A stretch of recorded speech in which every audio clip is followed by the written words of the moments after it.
கடவுள் பத்தி ஒவ்வொருத்தருக்கும் ஒவ்வொரு புரிதல் இருக்கும். என்னோட புரிதல்ல இருந்து வேணா ஒண்ணு சொல்றேன், உங்களுக்கு புரியுதான்னு பாருங்க. நாமெல்லாம் மிருகமா இருந்தப்போ உணவும் இனப்பெருக்கவும் மட்டுமே தேவையா இருந்துச்சு. அதுல கொஞ்சம் மிருகங்க சிந்திக்க ஆரம்பிச்சிருச்சு.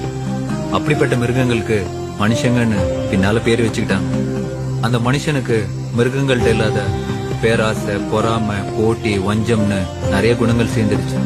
மனுஷங்களோட மனசும் நிம்மதி இழந்துருச்சு. அப்பதான் ஏன்டா நிம்மதியே இல்லன்னு உட்கார்ந்து அமைதியை யோசிக்கதான் கோயில்களை கட்டி வச்சாங்க.